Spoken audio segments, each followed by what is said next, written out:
Acting की performance लेके आ रहा है जी जोरदार तालियों के साथ अनमोल। आप सभी को मेरा नमस्ते।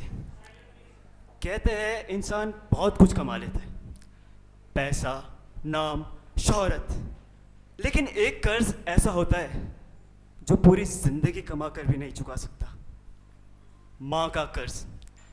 बचपन में जब भूख लगती थी तब बस मैं इतना कहता था, माँ भूख लगी है, और हर बार वो कहती थी बस 2 मिनट बेटा। उस वक्त लगता था जैसे 2 मिनट में खाना बन जाता है, लेकिन आज पता चलता है उन 2 मिनट के पीछे माँ की पूरी थकान छुपी होती थी। मैं रोज नई फरमाइश करता था, माँ नए जूते चाहिए, माँ फ़ोन चाहिए, माँ कल स्कूल की ट्रिप पे जाना है, और हर बार वो मुस्कुरा कर कहती थी हो जाएगा बेटा। उस वक्त ऐसा लगता था जैसे माँ के हाथ में जादू है। लेकिन एक रात के 1 बजे जब मैं पानी पीने उठा तो मैंने देखा किचन की हल्की सी लाइट जल रही थी। माँ चुपचाप बैठकर अपने पुराने पर्स में पैसे गिन रही थी। वो बार बार गिन रही थी क्योंकि पैसे कम पड़ रहे थे और अगले दिन मेरे स्कूल ट्रिप की फीस देनी थी। उस रात पहली बार समझ आया, माँ के पास कोई जादू नहीं था, बल्कि माँ के पास त्याग था। फिर मैं बड़ा होता गया, बिजी होता गया, फोन हाथ में आ गया और जैसे मेरे लिए पूरी दुनिया बदल गई। और एक दिन माँ ने मुझे आवाज लगाई, बेटा खाना खाने आ जा। और पता है मैंने बिना देखे कहा, माँ अभी बिजी हूं।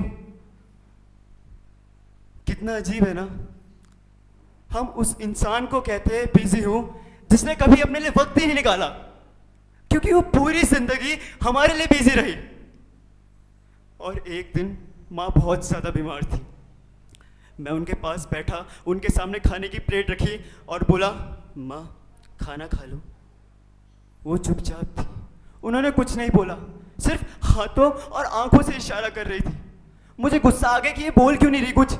मैंने बोला मम्मी को, माँ आपको समझ नहीं आ रहा क्या, खाना खा लो। माँ फिर से चुपचाप थी, सिर्फ हाथों और आंखों से इशारा कर रही थी। मुझे गुस्सा आया और मैंने मौसी को बुला दिया। अबे यार मुझे समझ नहीं आता इंसान करना क्या चाहता है। अरे कोई मौसी को बुलाओ यार। मौसी मौसी देखो ना यार, मौसी ये खाना ही नहीं खा रही है और पता नहीं क्या बोल रही है, मुझे कुछ समझ ही नहीं आ रहा है।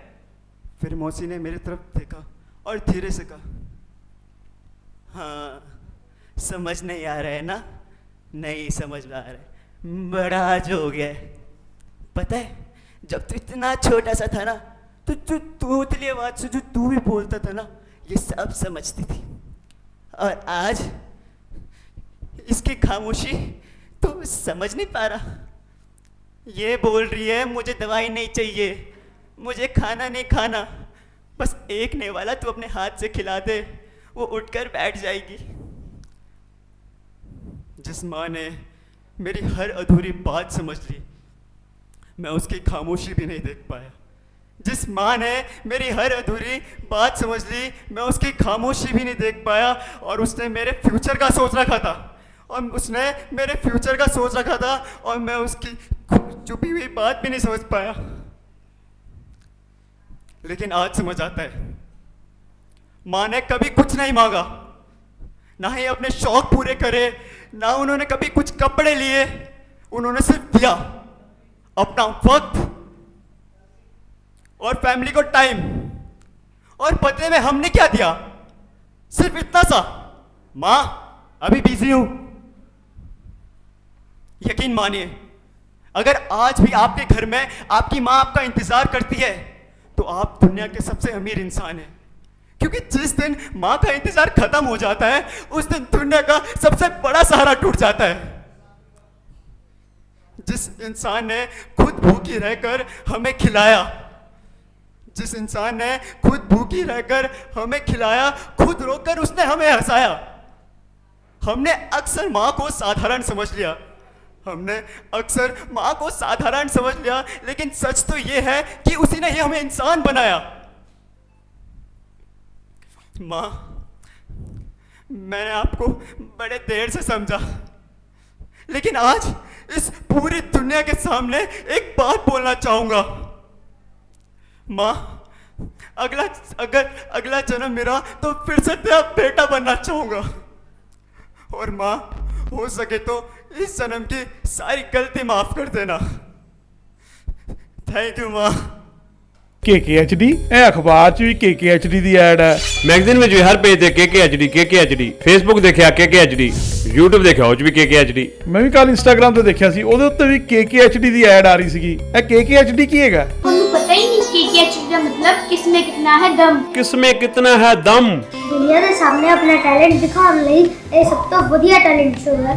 ਤੇ ਸਭ ਤੋਂ ਇੰਟਰਸਟਿੰਗ ਗੱਲ, KKHD ਵਾਲੇ ਸਾਨੂੰ ਟ੍ਰੇਨਿੰਗ ਵੀ ਦਿੰਦੇ ਨੇ ਤੇ ਬੱਚਿਆਂ ਨੂੰ ਇੱਕ ਪਲੇਟਫਾਰਮ ਵੀ ਦਿੰਦੇ ਨੇ। ਇਹਨਾਂ ਦਾ ਨੰਬਰ ਕੀ ਹੈ? 9041 733 733 9041 733 733।